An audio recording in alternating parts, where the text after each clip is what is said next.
All right, let's talk about one battle after another. And trust me, this movie is exactly what the title promises. Chaos, gunfire, and a whole lot of running for your life. But is it actually worth watching? Let's dive in. So here's the deal. One battle after another kicks off with absolute chaos. A radical group called French 75 blows open a US detention center. We're talking explosions, bullets flying, people running everywhere. It's one of those openings that grabs you by the neck and says, pay attention. Right at the heart of it is Pat, Leonardo DiCaprio. He's not just some random rebel. He actually believes in this fight. To him, it's about tearing down a broken system. And honestly, at first, I kind of bought into his energy. But here's the catch. Revolutions don't last forever. Fast forward 16 years, and Pat is no longer a freedom fighter. He's hiding, living under a fake name, Bob Ferguson, and trying to raise his daughter Willa like he's just a regular dad. Spoiler, he's not. Now, here's where I actually liked the movie. Willa has no idea about her dad's past. To her, he's just this overprotective, slightly weird parent. And I think those scenes worked. They felt real, almost tender. You can feel the weight of Bob's secret pressing down, and you know it's going to explode sooner or later. And guess what?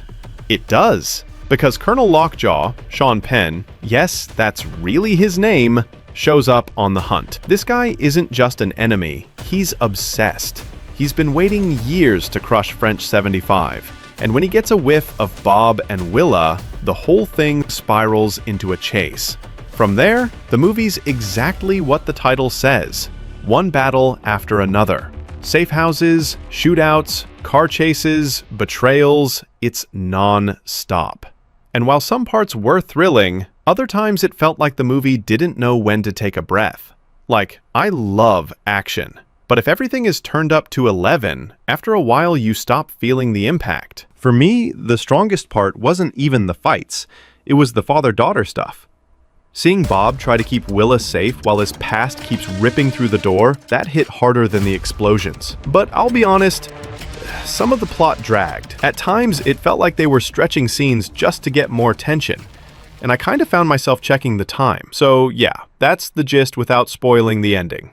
A rebel turned ghost, a daughter who suddenly learns her dad's not who she thought, and an obsessive colonel who just won't quit. What I liked. I'll give the movie credit where it's due. The opening was strong. It drops you right into the fire. The action is intense and gritty, the performances are solid, and the father-daughter dynamic actually gave the film some heart.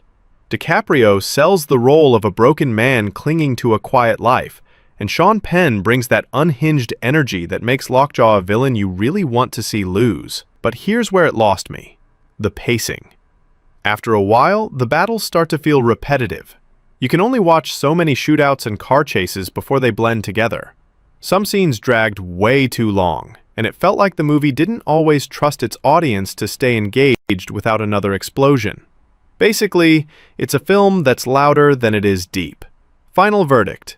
So, is one battle after another worth it? I'd say yes, but with a warning.